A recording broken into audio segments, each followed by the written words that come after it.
నమస్తే, welcome to VBC on TV news. నేను గౌతమి. ముందుగా ఈనాటి ముఖ్యాంశాలు. పోప్ ఫ్రాన్సిస్ అంత్యక్రియలకు రాష్ట్రపతి ద్రౌపది ముర్ము.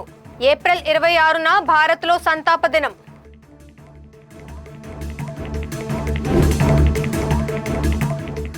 బెంగుళూరులో తుదిశ్వాస విడిచిన ఇస్రో మాజీ చైర్మన్. 2009 వరకు రాజ్యసభ సభ్యుడిగా వ్యవహరించిన కస్తూరి రంగన్. పిఠాపురం నియోజకవర్గాన్ని 100 కోట్లతో అభివృద్ధి చేశాం.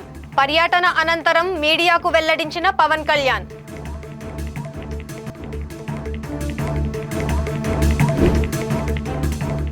విశాఖ చర్చిలో బాలిక మృతి. తల్లి అమ్మమ్మల మీదనే అనుమానాలు.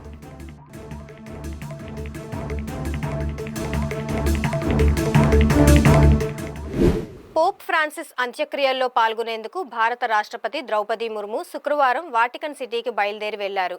ఆమె వెంట కేంద్ర పార్లమెంటరీ వ్యవహారాలు, మైనారిటీ వ్యవహారాల శాఖ మంత్రి కిరణ్ రిజిజు, మైనారిటీ వ్యవహారాల సహాయ మంత్రి George Kurian, Goa assembly deputy speaker Joshua డిసౌజాలతో కూడిన భారత ప్రతినిధి బృందం కూడా వాటికన్కు పయనమైంది. ఏప్రిల్ 21న పోప్ ఫ్రాన్సిస్ కన్నుమూసిన సంగతి తెలిసిందే. ఈ నేపథ్యంలో వాటికన్లో ఏప్రిల్ 26న జరగనున్న ఆయన అంత్యక్రియల కార్యక్రమంలో రాష్ట్రపతి ముర్ము పాల్గొంటారు. ఏప్రిల్ 25, 26 తేదీల్లో ఆమె వాటికన్లో పర్యటిస్తారు. భారత ప్రభుత్వం ప్రజల తరపున పోప్ ఫ్రాన్సిస్కు నివాళులర్పించి సంతాపం తెలియజేస్తారని విదేశాంగ శాఖ ఒక ప్రకటనలో పేర్కొంది. ఏప్రిల్ 25న వాటికన్ సిటీలోని సెయింట్ పీటర్స్ బాసిలికా వద్ద దివంగత పోప్కు రాష్ట్రపతి పుష్పాంజలి ఘటిస్తారు. ఏప్రిల్ 26న సెయింట్ పీటర్స్ స్క్వేర్లో జరిగే అంత్యక్రియల ప్రార్థనలకు రాష్ట్రపతి హాజరవుతారు. ఈ కార్యక్రమానికి అమెరికా అధ్యక్షుడు డొనాల్డ్ ట్రంప్, బ్రిటన్ యువరాజు విలియం, ఫ్రాన్స్ అధ్యక్షుడు ఎమాన్యుయల్ మాక్రాన్ సహా పలు దేశాల అధినేతలు, రాజులు, ప్రముఖులు హాజరు కానున్నట్టు వాటికన్ వర్గాలు తెలిపాయి. సుమారు 130 దేశాల ప్రతినిధులు పాల్గొంటారని అంచనా.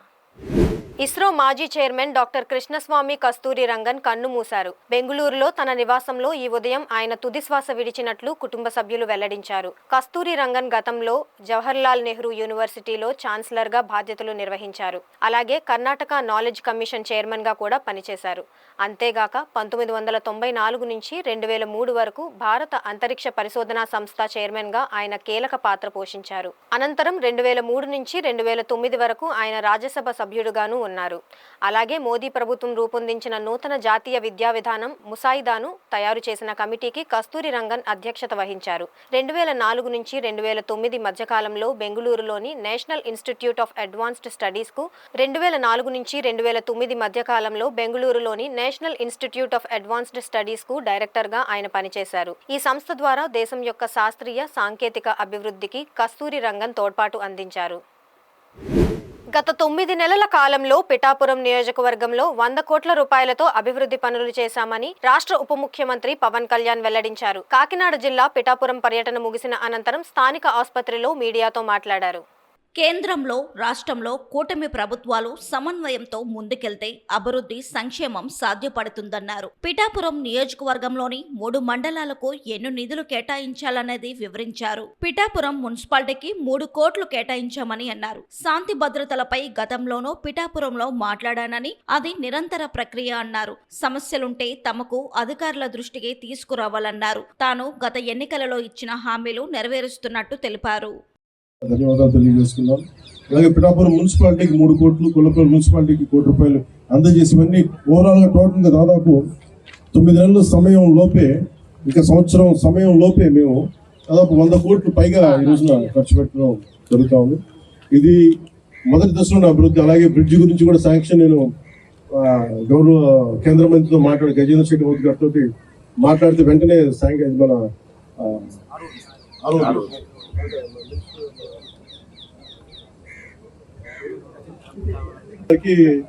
వెంటనే మనం ఢిల్లీ వెళ్ళినప్పుడు మాట్లాడాను. పిఠాపురం ఆర్ఓబి బ్రిడ్జ్ కావాలి అంటే వెంటనే చాలా అత్యంత తక్కువ వ్యవధిలోనే మొత్తం బేసిక్ శాంక్షన్ అయిపోయింది. ఇంకా దానికి టెండర్స్ పిలవడం, ఈ ప్రాసెస్ అంతా ఇనిషియేట్ అవుతుంది. చిరకాల కోరిక. ఏవైతే మేము కూటమి ప్రభుత్వం, వర్మ గారు కానీ, ఇక్కడ ఉన్న మా జనసేన నాయకులు కానీ, ఎంపీ ఉదయ్ శ్రీనివాస్ గారు, మేమందరం కూడా ఏమైతే మాట ఇచ్చామో దాన్ని నిలబెట్టుకునే దశలో మేము ఈరోజు ముందుకెళ్తాము. మనస్ఫూర్తిగా ఇది కుటుంబ ప్రభుత్వం, అందరికి కలిసి పనిచేస్తున్నాం. ఇది ప్రత్యేకించి మీ అందరికీ ధన్యవాదాలు తెలియజేసుకుంటూ సెలవు తీసుకున్నాం. అడ్రస్ చేస్తాం. పిఠాపురంలో లా అండ్ ఆర్డర్ సరిగా లేదని గతంలో అసంతృప్తి వ్యక్తం చేశారు. ఇప్పుడు ఎలా ఉందనుకుంటున్నారండి? ఇది లా అండ్ ఆర్డర్ మేము కాంప్రమైజ్ అయ్యే వ్యక్తులు కాదు. ఎవరిని తప్పులు చేసి క్రిమినల్ యాక్టివిటీస్ ఎవరిని వెనకేసుకున్నాం అది మీ అందరికీ తెలుసు. కన్సర్న్ ఎస్పీ గారికి కానీ పోలీస్ శాఖ అధికారులకు కానీ ఏ స్థాయి అధికారికి ఇంక్లూడింగ్ కానిస్టేబుల్ స్థాయి నుంచి ఉన్నతాధికారుల దాకా చాలా క్లియర్ కట్ ఆదేశాలు ఇచ్చాం. ఎలాంటి అసాంఘిక కార్యక్రమాలు ఉన్నా ఎలాంటివి ఉన్నా కానీ చాలా స్ట్రిక్ట్ యాక్షన్ తీసుకుని ఇర్రెస్పెక్టివ్ ఆఫ్ పార్టీస్. అందుకని దీంట్లో మీరు చెప్పండి ఫీడ్బ్యాక్. ఎందుకంటే నేను చెప్పడం కంటే కూడా ఏదైనా తప్పులు ఉంటుంది. ఎందుకంటే ఇది ఆన్గోయింగ్ ప్రాసెస్. ఒక 10 రోజులు బాగుండొచ్చు, 11 రోజులు ఒక స్ట్రే ఇన్సిడెంట్ జరుగుద్ది, కానీ యాక్షన్ తీసుకెళ్ళినప్పుడు తప్ప. అందుకని మీరు ఖచ్చితంగా నిరంతరం మేము ఒక విజిలెన్స్తోనే ఉన్నాం. ఖచ్చితంగా ఇది పిఠాపురం ప్రజల రక్షణతో ఉండాలని మనస్ఫూర్తిగా మేము నాయకులందరూ కలిసి పనిచేస్తాం. ఇన్ కేస్ ఓవర్ సైట్ ఏదైనా ఉంటే దయచేసి ఉన్నతాధికారులు కానీ మా దృష్టికి కానీ అందరి దృష్టికి తీసుకొస్తే ఖచ్చితంగా. చిన్నతనం నుంచే ఆ బాలిక మానసికంగా బాధపడుతుండడంతో ఆమె తల్లి అమ్మమ్మ చూడలేకపోయారు. చికిత్స కోసం ఎంతగా ప్రయత్నిస్తున్నా దయ్యాలు భూతాలు అంటూ స్థానికులు చెప్పగా ఆ కోణంలోనూ ప్రయత్నించారు. చివరిగా చర్చిలో ప్రార్థనలు చేస్తే తగ్గిపోతుందని చెప్పడంతో విశాఖలోని జ్ఞానాపురం చర్చికి తీసుకువచ్చారు. అయినా ఆ బాలిక బాధను చూసి భరించలేక నోట్లో గుడ్డలు కుక్కేసి చిన్నారి చావుకు కారణమయ్యారు. దీంతో బాలిక తల్లి అమ్మమ్మను కంచరపాలెం పోలీసులు అదుపులోకి తీసుకున్నారు. విశ్వసనీయ వర్గాల సమాచారం మేరకు వివరాలిలా ఉన్నాయి. విజయనగరం జిల్లా డెంకాడకు చెందిన 11 ఏళ్ల బాలిక అనారోగ్యానికి గురైంది. రోజురోజుకు ఆమె ఆరోగ్యం క్షీణించిపోతుండడంతో కుటుంబ సభ్యులు ఆసుపత్రికి తీసుకువెళ్లే స్తోమత లేక తెలిసిన చోట్లల్లా చూపించారు. ఆమెను దెయ్యాలు భూత పిశాచాలు పీక్కు తింటున్నాయని, శాంతి జరిపించాలని, ప్రార్థనలు పూజలు చేయించాలని పలువురు సలహా ఇచ్చారు. ఆఖరి ప్రయత్నంగా చర్చిలో పూజలు చేస్తే తగ్గిపోతుందని భావించి గురువారం ఉదయం విశాఖ జ్ఞానాపురంలోని ఓ చర్చికి తీసుకువచ్చారు. మరి మైదానంలో ఏం జరిగింది? ఏం పేరమ్మా నీ పేరు తల్లి? అమ్మా నీ పేరు? అంటే పేర్లు ఉంటాయి కదమ్మా, మీకు పేర్లు లేవా? అమ్మా మీరు పదండి అమ్మా, చర్చ అయిపోయిన వాళ్ళు వెళ్ళిపోండి. అమ్మా కొద్దిగా నీళ్ళు కొట్టండి. నీళ్ళు ఉన్నాయా? నీళ్ళు కొట్టండి తల్లి. విశాఖలోని జ్ఞానాపురం చర్చి మైదానంలో అనుమానాస్పద స్థితిలో ఓ బాలిక పడి ఉందన్న సమాచారంతో పోలీసులు సంఘటన స్థలానికి చేరుకొని వివరాలు ఆరా తీశారు. ఇంతకీ విషయం ఏంటంటే, బాలికను తీసుకువచ్చిన ఆమె తల్లి అమ్మమ్మకు అక్కడి చర్చ్ ఫాదర్ హితోపదేశం చేశారు. పూజల వల్ల ఆమె బతకదని, భూతాలు దయ్యాలు అంతా ట్రాష్ అని చెప్పి అక్కడ నుంచి పంపించేశారు. ఆ తర్వాత మళ్లీ సాయంత్రానికి వారంతా అక్కడికే చేరుకొని పాప బాగుండాలని కనీసం ప్రార్థనలైనా చేయండి అంటూ బ్రతిమిలాడారు. అప్పటికే బాలిక నీరసంగా ఉండడంతో నిద్రపుచ్చారు. ప్రార్థన సమయానికి కూడా అలాగే పడి ఉండడాన్ని చూసినా అక్కడి వారికి అనుమానం వచ్చింది. అదే సమయంలో బాలిక నోట్లో గుడ్డలు కొక్కి ఉండడంపై అనుమానం వ్యక్తం చేశారు.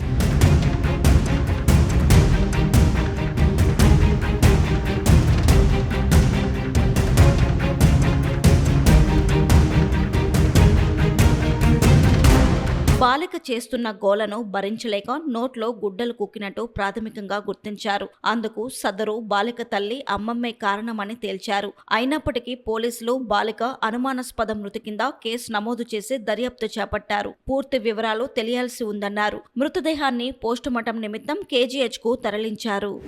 కాకినాడ జిల్లా పిఠాపురం నియోజకవర్గం యు కొత్తపల్లి మండల కేంద్రంలో తిరుమల తిరుపతి దేవస్థానం కళ్యాణ మండపం నిర్మాణానికి రాష్ట్ర ఉప ముఖ్యమంత్రి పవన్ కళ్యాణ్, టీటీడీ పాలక మండలి సభ్యుడు జగ్గంపేట ఎమ్మెల్యే జ్యోతుల నెహ్రూ శంకుస్థాపన కార్యక్రమాన్ని నిర్వహించారు. ముందుగా మంగళ వాయిద్యాలతో, వేద పండితుల మంత్రోచ్చారణలతో ఘనంగా స్వాగతం పలికి అనంతరం భూమి పూజ చేసి శిలా పథకాన్ని ఆవిష్కరించారు. ఈ కార్యక్రమంలో Kakinada MP T Uday Srinivas, Kakinada rural శాసనసభ్యుడు పంతం నానాజీ తదితరులు పాల్గొన్నారు.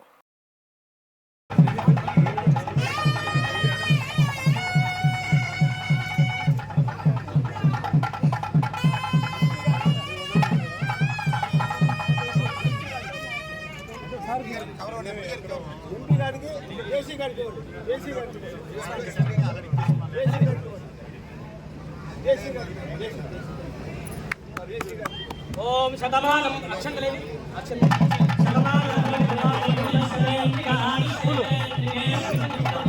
కాదు ఆ పూల ప్లేట్ ఇవ్వ.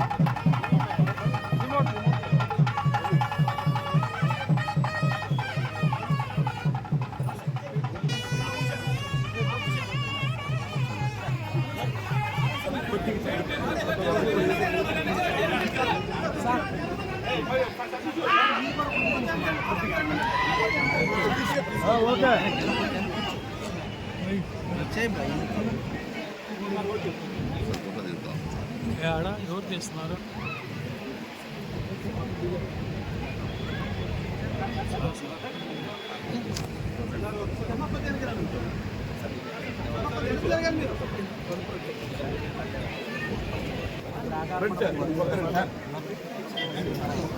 మా నర్సింగ్ బీ షేప్ మా కొంచెం వెనక్కి రండి, మా దయచేసి మరెడ్డి గారు కొద్దిగా వెనక్కి కొంచెం.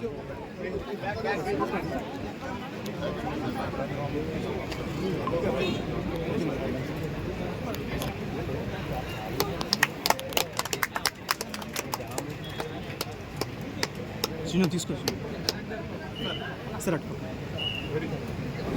రాష్ట్రంలోనే మొట్టమొదటిసారిగా డ్రోన్ ల్యాబ్ ద్వారా టెక్నికల్ విభాగంలో విద్యార్థులకు Kakinada Andhra polytechnical drone course విభాగాన్ని ప్రారంభించారు. ఈ సందర్భంగా రీజనల్ జాయింట్ డైరెక్టర్ సత్యనారాయణమూర్తి మీడియాతో మాట్లాడుతూ ఈ డ్రోన్ ల్యాబ్ ద్వారా విద్యార్థులకు సంవత్సరం కాల పరిమితితో శిక్షణ ఇచ్చేందుకు ఏర్పాటు చేసినట్లు, ద్రోణాచార్య టెక్నాలజీ సహకారంతో శిక్షణ పొందిన స్టాఫ్ తో విద్యార్థులకు శిక్షణ ఇస్తారని తెలిపారు. మారుతున్న టెక్నాలజీని ఉపయోగించుకునే విధంగా డ్రోన్ వినియోగంలో శిక్షణ పొందిన వారికి పలు విభాగాల్లో అవకాశాలు ఉన్నాయని తెలిపారు. ఈ కార్యక్రమంలో కళాశాల ప్రిన్సిపాల్ ఎం జనార్దనరావు తదితరులు పాల్గొన్నారు.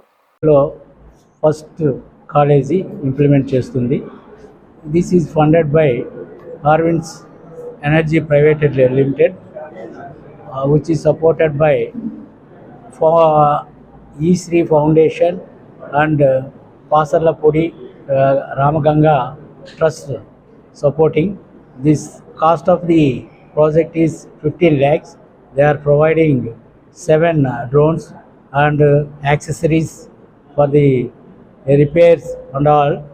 ఈ డ్రోన్ టెక్నాలజీ అనేది చాలా స్టూడెంట్స్కి చాలా ఉపయోగకరము. మేము ముందుగా ఈ drone technology training Dronacharya hub అనే టెక్నాలజీ సపోర్ట్తో స్టాఫ్కి ట్రైనింగ్ ఇవ్వటం జరుగుతుంది. ఆ తర్వాత కాలేజీలో ఉన్న ఫైనల్ ఇయర్ స్టూడెంట్స్కి ఈ ట్రైన్ అయిన స్టాఫే ఇవ్వటం జరుగుతుంది. దీనివలన ఈ యొక్క న్యూ టెక్నాలజీ వలన ట్రైనింగ్ డెవలప్మెంట్ లాజిస్టిక్స్లోను, డిఫెన్స్లోను, సెక్యూరిటీస్లోను, అగ్రికల్చరల్లోను చాలా ఎక్కువగా ఉందండి. ఈ యొక్క ఈ డ్రోన్ టెక్నాలజీ వలన ఈ కాలేజీ చాలా ఫ్రెష్ అవుతుందని, ఇది ఒక డెవలప్మెంట్లో ఈ కాలేజీ ఒక ఏపీలో మొట్టమొదటి భాగస్వామి అవుతుందని మేము ఆశిస్తున్నాము. ఈ యొక్క డ్రోన్ ల్యాబ్ని సక్సెస్ఫుల్గా కండక్ట్ చేస్తామని మేము కాన్ఫిడెంట్గా ఉన్నాము. వీఆర్ వెరీ హ్యాపీ అండ్ ధన్యవాదాలు టు ఆర్విస్ ఎనర్జీ ప్రైవేట్ లిమిటెడ్ ఎండి గారు గంగాధర్ రావు గారు అండ్ అస్రార్ గారు and supporting department director technical education and regional joint director Andhra university area Kakinada గారు అండ్ డిప్యూటీ డైరెక్టర్ రామకృష్ణ గారు అండ్ ధన్యవాదాలు to all other my staff members and supporters of AP Andhra Polytechnic Old Students Association President and members. Thank you all. ఈ drone technology ఏరియాలో ఒక skill స్టూడెంట్స్కి ఇవ్వబోతున్నారు ఈ college నుంచి. ఎందుకంటే యాడెడ్ స్కిల్స్ అని చాలా యాడింగ్ కోర్సులు ఉన్నాయి, ఇప్పుడు నడుస్తున్నాయి డిపార్ట్మెంట్ తరఫున. 3 months, 2 months, 1 month అలాగా. ఇప్పుడు ఇది ఫస్ట్ టైం కాబట్టి first trial and error method ఇప్పుడు 1 month కోర్స్ కింద ఏపీటీలో స్టార్ట్ చేస్తున్నారు. దీనికి ఓల్డ్ అసోసియేషన్ స్టూడెంట్స్ అందరూ కంట్రిబ్యూట్ చేస్తున్నారు దీనికి ఫండింగ్ అంతాను. తర్వాత ద్రోణాచార్య టెక్నాలజీస్ అని వాళ్ళు ట్రైనింగ్ ఇచ్చి స్టాఫ్కి స్టూడెంట్స్కి ఇస్తారు. అంటే ఇప్పుడు 1-2 స్కిల్స్ సరిపోవట్లేదు కాబట్టి ఆ యాడ్ ఆన్ కోర్సుల కింద ఇది కూడా అదర్ స్కిల్ కింద వస్తే వాళ్ళకి ఆ జాబ్ ఆపర్చునిటీ ఏరియా పెరుగుతుంది కాబట్టి వాళ్ళకి జాబ్లు వచ్చే అవకాశం ఎక్కువ ఉంటుంది. అందుకని ఇక ముందు కూడా ఇటువంటి కోర్సులు యాడ్ చేస్తూనే ఉంటారు స్టూడెంట్స్కు. ఇప్పుడు ఇక్కడ ఎగ్జిస్టింగ్ స్టూడెంట్స్కి ట్రైనింగ్ ఇవ్వటం జరుగుతుంది. ఫ్యూచర్లో బయట వాళ్ళకు కూడా ఇవ్వటం జరుగుతుంది. అది డిపార్ట్మెంట్ అన్ని గైడ్ లైన్స్ ఫార్ములేషన్ జరిగిన తర్వాత ఇటు మెయింటెనెన్స్కి ఏమైనా కాస్ట్ అవుతుందా, ఫీజు ఏమైనా పెట్టాలా, అప్పుడు సర్టిఫికేషన్ అనేది బోర్డు నుంచే ఇస్తుంది. బోర్డు ఒకవేళ ఆఫర్ చేస్తే అదర్ కోర్సెస్ ఎలా చేస్తున్నారో ఇది కోర్స్ కూడా బోర్డు నుంచి వస్తే కనుక బోర్డు నుంచి సర్టిఫికేట్ ఇస్తారు. అంతే, యాడ్ ఆన్ స్కిల్ కింద ఇవన్నీ కోర్సులు స్టార్ట్ చేస్తున్నాం అన్నమాట. స్పౌస్ పెన్షన్ విషయంలో కూటమి ప్రభుత్వం ఒక అడుగు ముందుకు వేసింది. గత వైసీపీ ప్రభుత్వంలో స్పౌస్ పెన్షన్ విషయంలో అర్హులు చాలా ఇబ్బందులు పడ్డారని, భర్త చనిపోయిన ఏడాది వరకు పెన్షన్ వచ్చేది కాదని, కానీ ఇప్పుడు పరిస్థితి వేరని, భర్త చనిపోయిన నెల రోజుల్లోనే భార్యకు పెన్షన్ వచ్చే విధంగా చర్యలు తీసుకుంటున్నామని మంత్రి కొండపల్లి శ్రీనివాస్ ప్రెస్కి తెలిపారు. ఈ సందర్భంగా విజయనగరం టీడీపీ కార్యాలయంలో మీడియా ముఖంగా మాట్లాడుతూ, కూటమి ప్రభుత్వం అధికారంలోకి వచ్చిన తరువాత ఇప్పటి వరకు 30,000 మందికి స్పౌస్ పెన్షన్ ఇవ్వడం జరుగుతుందని, పెండింగ్లో ఉన్న మరో 90,000 మందికి కూడా వచ్చే నెల 1వ తేదీన ఇవ్వడం జరుగుతుందని మంత్రి తెలియజేశారు. దీనివలన రాష్ట్ర ప్రభుత్వానికి 35 కోట్ల అదనపు భారం పడనుందని అన్నారు. డెత్ సర్టిఫికేట్స్, ఆధార్ కార్డు తీసుకుని పింఛను మంజూరు చేయడం జరుగుతుందని తెలిపారు. గౌరవ ముఖ్యమంత్రి వారు శ్రీ నారా చంద్రబాబు నాయుడు గారు ఆదేశాల మేరకు స్పౌస్ పెన్షన్ మీద కూడా క్లారిటీ ఇస్తూ ఒక జీవో ఇష్యూ చేయడం జరిగింది. రేపు మే 1వ తారీఖున ఏవైతే స్పౌస్ పెన్షన్ అనేది పబ్లిక్లో నీడ్ ఉందో దృష్టి ఆలోచించి స్పౌస్ పెన్షన్ సుమారు 90,000 మందికి శాంక్షన్ ఇవ్వడం జరిగింది. 90,000 పెన్షన్స్ కూడా రేపు 1వ తారీఖున ఇవ్వడం జరుగుతుంది. గత పాలకుల్లో హస్బెండ్ చనిపోతే పెన్షన్ అనేది వైఫ్కి రావడం అనడానికి సుమారు 6 నెలలు, సంవత్సర కాలం పాటు వెయిట్ చేయాల్సిన పరిస్థితి ఉండింది. మరి దాన్ని ఆ సిచ్యువేషన్ ఉండకూడదు. ఎందుకంటే ఓల్డ్ ఏజ్ పెన్షన్లో ఒక పెన్షన్దారుడు కాలం చేస్తే స్వర్గస్థులు అవుతాయి. వైఫ్కి రావాలంటే ఆ 6 నెలలు వెయిట్ చేసి వాళ్ళకి ఇబ్బంది పడే పరిస్థితి ఉండకూడదని ఈరోజు హస్బెండ్ చనిపోతే స్పౌస్ పెన్షన్ వెంటనే వైఫ్కి అంటే భార్యకి వచ్చేలాగా ఒక కార్యాచరణ చేయడం జరిగింది. 35 కోట్ల రూపాయలు రేపు 1వ తారీఖు నుంచి ఈ 90,000 మందికి ఇవ్వడం జరుగుతుంది. మరి అంతేకాకుండా ఎవరైతే ఈ 90,000 మంది ఉన్నారో వెల్ఫేర్ అసిస్టెంట్ వాళ్ళు కోఆర్డినేట్ చేసుకొని husband taluka death certificate and wife taluka Aadhaar card details తీసుకొని అవి రేపు 1వ తారీఖున మంజూరు చేయడం అవుతుంది. మరి అంతేకాకుండా రేపు 1వ తారీఖున ఎంఎస్ఎంఈ పార్క్స్ కూడా రాష్ట్రంలో కాన్స్టిట్యున్సీకి ఒక ఎంఎస్ఎంఈ పార్క్ కూడా నెలకొల్పాలని గౌరవ ముఖ్యమంత్రి వారి ఆలోచన ఉంది. దాని నిమిత్తమే రేపు 50 పార్కులు కొన్ని ఇనాగ్రల్ చేసి కొన్ని పార్క్స్కి గ్రౌండింగ్ సెరమనీ కూడా పెట్టడం జరుగుతుంది. నెల్లూరు జిల్లాలో ఆత్మకూరు కాన్స్టిట్యున్సీలో ఒక పార్క్ ఇనాగ్రేట్ చేస్తూ అక్కడి నుంచి వర్చువల్గా 50 పార్కుల వరకు ఒక సెరమనీ కింద ప్లాన్ చేసి ఈరోజు రేపు 1వ తారీఖున ప్లాన్ చేశారు గౌరవ ముఖ్యమంత్రి వారు. వేట నిషేధ సమయానికి గాను ప్రభుత్వం ఇస్తున్న మత్స్యకార భరోసాలో చేరేందుకు గడువు పరిమితిని పొడిగించాలని AP mechanised boat operators association అధ్యక్షుడు మైలిపిల్లి లక్ష్మణరావు విజ్ఞప్తి చేశారు. విశాఖ ఫిషింగ్ హార్బర్లోని సంఘం కార్యాలయంలో జరిగిన మీడియా సమావేశంలో ఆయన మాట్లాడుతూ, 2 ఏళ్లుగా మత్స్యకార భరోసా అందక ఇబ్బంది పడుతూ వచ్చామన్నారు. కూటమి ప్రభుత్వం వచ్చాక మత్స్యకార భరోసా 20,000 ఇస్తున్నప్పటికీ దరఖాస్తు చేసుకునేందుకు అతి తక్కువ సమయం ఇవ్వడంతో 826 మంది నష్టపోతున్నారన్నారు. వీరికి ఒక అవకాశం కల్పించి దరఖాస్తు చేసుకునే యాప్ను తిరిగి తెరిపించాలన్నారు. అలాగే డీజిల్ సబ్సిడీ కింద ఏపీ మొత్తం మీద తమకు బకాయి ఉన్న 5 కోట్ల రూపాయలను విడుదల చేయాలని కోరారు.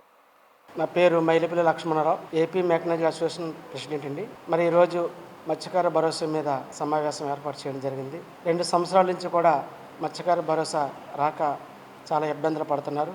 అందులో భాగంగా కూటమి ప్రభుత్వం అధికారంలో రాకముందు సూపర్ 6లో మరి కూటమి ప్రభుత్వం అధికారంలోకి వస్తే ప్రతి మత్స్యకారుడికి విరామ సమయంలో 20,000 వేస్తామని ఆ రోజున మాట ఇవ్వడం జరిగింది. అదేవిధంగా ఈరోజు 3 రోజుల నుంచి కూడా ఈ మత్స్యకార భరోసా మీద అర్హులైన మత్స్యకారుల పేర్లన్నీ కూడా సేకరించి వారికి ఖాతాల్లోకి రేపు 26వ తేదీని మరి అమౌంట్ వేయడానికి సిద్ధంగా ఉన్నామని చెప్పడం జరిగింది. అదేవిధంగా మరి గతంలో 10,000 ఇచ్చేవారు వైఎస్ఆర్ ప్రభుత్వంలోనూ, మరి కూటమి ప్రభుత్వం వచ్చిన తర్వాత 20,000 ఇస్తామని చెప్పడం జరిగింది. మాట ప్రకారంగా 20,000 వీటికి అన్నీ కూడా కసరత్తు చేయడం జరుగుతుంది. మరి 20,000 అని చెప్పిన తర్వాత మరి ప్రతిపక్ష పార్టీలన్నీ కూడా ఇవన్నీ కూడా బూటకం మాటలని ఎంతో ఎద్దేవా చేసేవారు. వారందరికీ కూడా ఈరోజు కనువిప్పు జరుగుతుందని ఈ సందర్భంగా తెలియజేస్తున్నాం. ఈ బోటు వాళ్ళకి పెండింగ్ ఆయిల్ సబ్సిడీ, అలాగే గతంలో తెలుగుదేశం ప్రభుత్వం అధికారంలో ఉండేటప్పుడు 75% సబ్సిడీతో VHF sets, GPS, AK sums, అలాగే నెట్స్, వైర్ రోప్స్ అన్నీ కూడా ఇచ్చి ఉన్నారు. మరి వైఎస్ఆర్ ప్రభుత్వం వచ్చిన తర్వాత ఇవన్నీ కూడా కనుమరుగైపోయి మరి కూటమి ప్రభుత్వం మళ్ళీ ఇప్పుడే అధికారంలోకి వచ్చింది. కాబట్టి ఈ సబ్సిడీ పరికరాలన్నీ కూడా ఇచ్చి మరి బోటు వనరులను ఆదుకుంటారని ఈ ద్వారాగా తెలియజేస్తున్నాం. కాకినాడ జిల్లా పెదపూడి మండలం దోమాడ గ్రామానికి చెందిన నివాసాలను అధికారులు పోలీసు బందోబస్తుతో తొలగించారు. ఈ సందర్భంగా బాధితులు మాట్లాడుతూ గత 70 సంవత్సరాలుగా ఇక్కడే నివాసం ఉంటున్నామని గుర్తు చేశారు. అధికారులు నోటీసులు ఇవ్వకుండా ఇళ్లను కూల్చేశారని ఆవేదన వ్యక్తం చేశారు. ఈ సందర్భంగా బాధితులను అనపర్తి మాజీ ఎమ్మెల్యే డాక్టర్ సత్తి సూర్యనారాయణ రెడ్డి పరామర్శించారు. అనంతరం ఆయన పోలీసుల మీద ఆగ్రహం వ్యక్తం చేశారు. బాధిత కుటుంబాలను ఆంధ్ర మాల మహానాడు అధ్యక్షుడు సిద్ధార్థుల కొండబాబు, బీసీ సంఘం నాయకుడు వాసంశెట్టి రాజేశ్వరరావు పరామర్శించి బాధితులకు ప్రభుత్వం వెంటనే న్యాయం చేయాలని డిమాండ్ చేశారు.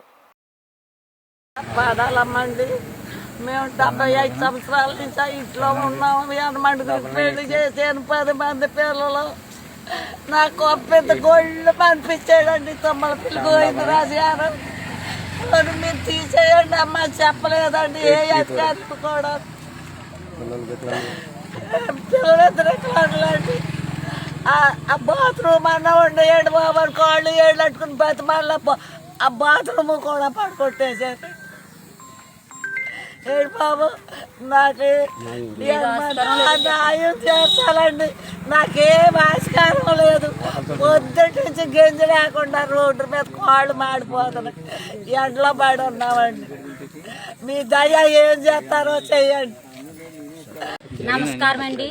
నా పేరు కోట విజయలక్ష్మి అండి. మా ఊరు దోమాడ గ్రామం అండి. మా మండలం పెదపూడి మండలం అండి.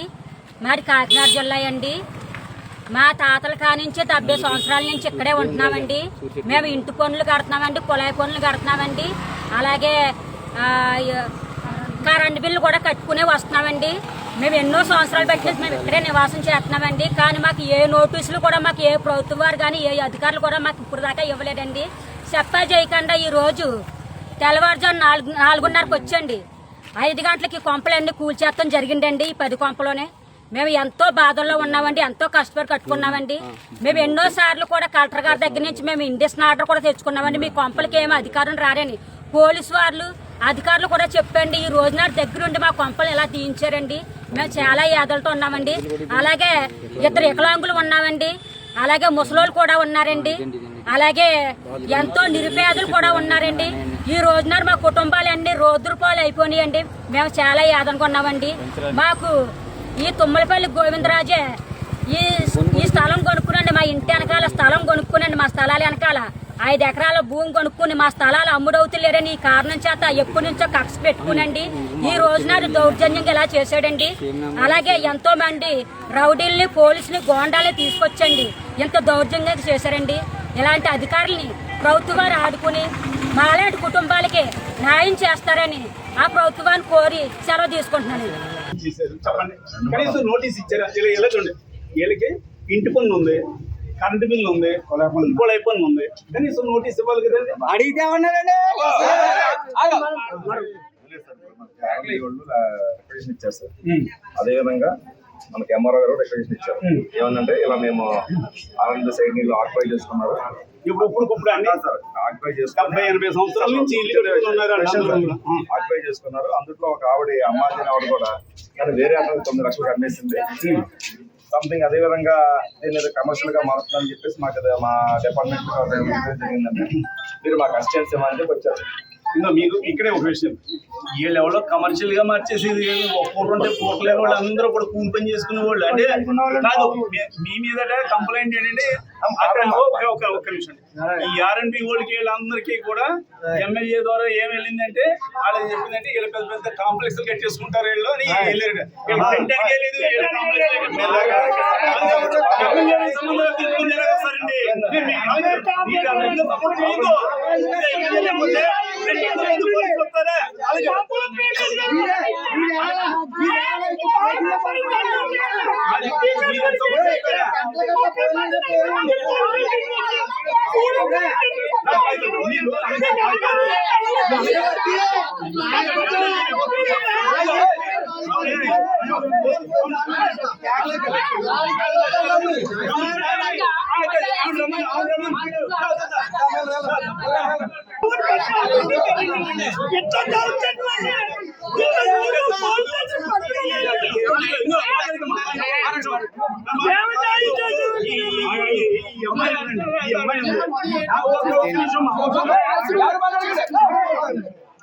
ఉందండి ఫిజికల్లీ హ్యాండిక్యాప్డ్ బాత్రూమ్ లో ఉంది అయినా కూడా బయటికి లాగేయారండి. అదే గోడ పడుతుంది బాత్రూమ్ అంటే మీరు చెప్పండి మీరు ఇలాంటి వాళ్ళని కాపాడడానికా లేదంటే పోలీసులు కొమ్ముగా వేయడానికా చెప్పండి. లేదంటే మాకు ఎటువంటి సంబంధం. కాకినాడ జిల్లా జగ్గంపేట మండలం మన్యంవారిపాలెంలో వైసీపీకి చెందిన పలువురు కార్యకర్తలు టీడీపీలో చేరారు. స్థానిక రావులమ్మ నగర్లోని టీడీపీ కార్యాలయంలో మన్యంవారిపాలెం గ్రామ తెలుగుదేశం పార్టీ అధ్యక్షుడు పొట్రు రాముడు, మాజీ సర్పంచ్ పొట్రు కృష్ణ ఆధ్వర్యంలో వైఎస్ఆర్ కాంగ్రెస్ పార్టీకి చెందిన దళిత కార్యకర్తలు టీడీపీలో చేరారు. జగ్గంపేట ఎమ్మెల్యే జ్యోతుల నెహ్రూ టీడీపీ కండువాలతో వారిని పార్టీలోనికి సాదరంగా ఆహ్వానించారు.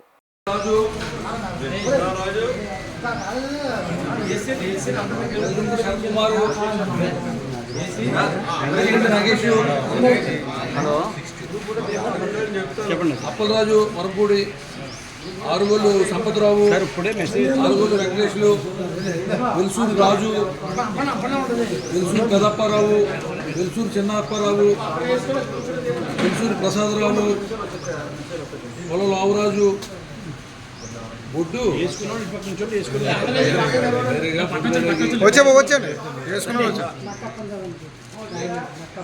బాబు నక్క అప్పన్న గారు,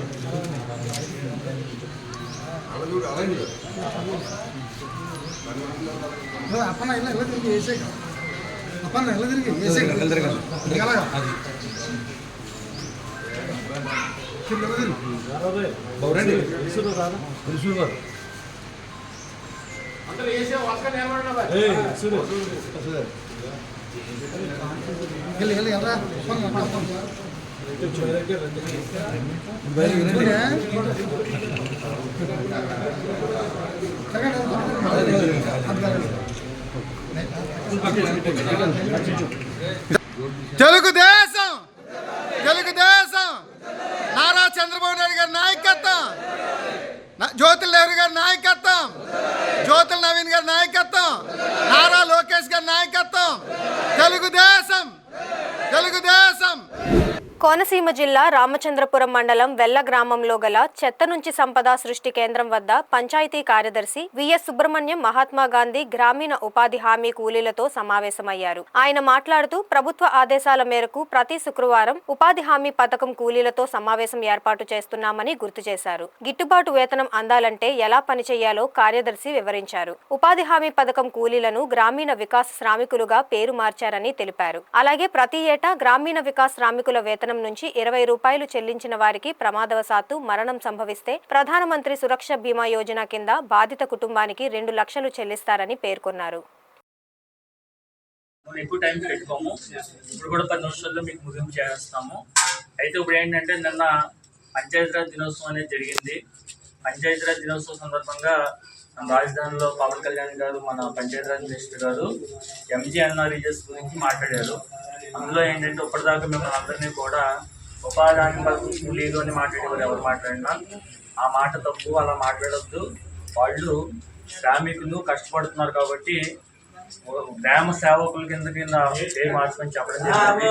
అందువల్ల ఏంటంటే ఇది తక్షణము మంచిపరిచేటట్టు కాకుండా తక్కువ చేసేటట్టు కాకుండా కూలీ అంటే కూలి గురించి వచ్చి పనిచేసుకుని వెళ్ళిపోతారు, అదొక తప్పుడు కింద ఇస్తుంది ఆయనకి. ఆ విషయం తప్పని చెప్పడం జరిగింది. ఆయన చెప్తూ ఉపాధి హామీ పథకం గ్రామ సహాయకులు అని మాట్లాడారు. అంటే గ్రామాన్ని అభివృద్ధి చేయడానికి మీరు సహాయపడుతున్నారు, అంటే మీరు ఇక్కడ జీవనాధారంగా మీరు పనిచేసుకుంటున్నారు. ఒక పక్కన మీరేంటంటే మీకు తెలియని విషయం ఏంటంటే మీరు ఊర్లో ఏ పని అయితే చేస్తున్నారో ఒక 25 లక్షలు పని చేశారు మన మొత్తం సంవత్సరం పొడికి మీకు ఎంత అయింది అమౌంట్ చెప్తూ ఉంటారు. మీరు ఇప్పుడు ఈ లేబర్ మీద వచ్చేదంతా కూడా ఈ సహాయం ఏదైతే వస్తుందో మీకు ఉపాధి హామీ పథకం ద్వారా అందులో మళ్ళీ 40% వంతు గ్రామంలో రోడ్లు వేయడానికి కానీ బిల్డింగ్ కట్టడానికి మళ్ళీ ఫండ్ వేరేగా వస్తుంది. అంటే మీరు కష్టపడితే అక్కడ అది కూడా జమ కూరుతుంది. కాబట్టి మిమ్మల్ని ఇవాళ ఆయన ఒక మంచి గౌరవప్రదమైన పోస్ట్లో చూడాలని చెప్పి మాట్లాడడం జరిగింది. మరి దీనికి మీరు అందరూ కూడా ఆయనకి చప్పట్లు కొట్టి ఒకసారి చెప్పండి.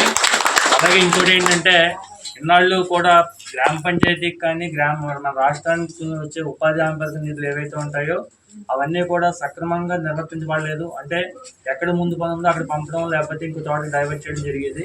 కానీ ఇప్పుడు ఈ కూటమి ప్రభుత్వం వచ్చిన తర్వాత పంచాయతీరాజులో పంచాయతీకి ఏవైతే ఫండ్స్ వస్తాయో అవి డైరెక్ట్గా పంచాయతీకి పంపించి ఆ పనులే చేపట్టండి అని చెప్పడం జరిగింది.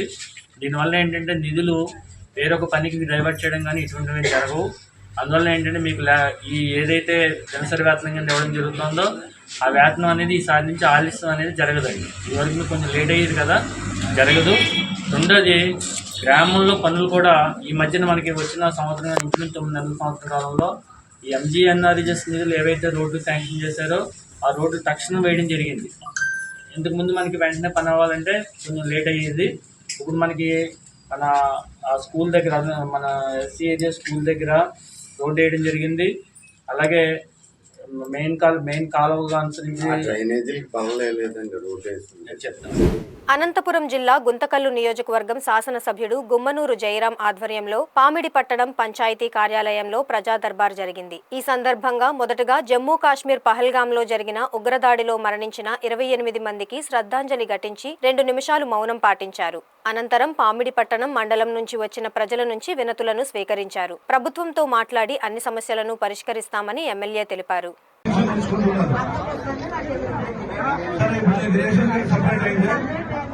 రేషన్ కార్డు సపరేట్ గా ఎవరైనా ఉన్నారు పిల్లలు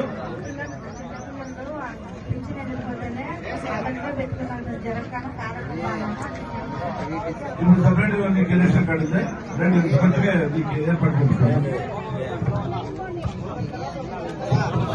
అనంతపురం జిల్లా ఉరవకొండ మండలంలోని రాకెట్ల, పెదకోకుంట్ల ప్రాథమిక ఆరోగ్య కేంద్రాలలో కడప జోనల్ మలేరియా అధికారి డాక్టర్ కె లక్ష్మానాయక్ ఆధ్వర్యంలో ప్రపంచ మలేరియా దినోత్సవ ర్యాలీ అవగాహన సమావేశాన్ని ఈ రోజు నిర్వహించారు. రాకెట్లలో ప్రాథమిక ఆరోగ్య కేంద్ర వైద్యాధికారి డాక్టర్ ఏ పావని, పెదకోకుంట్లలో వైద్యాధికారి పివి అనికేత్, డాక్టర్ లక్ష్మీ చందన ఆధ్వర్యంలో ఈ కార్యక్రమాలు నిర్వహించారు.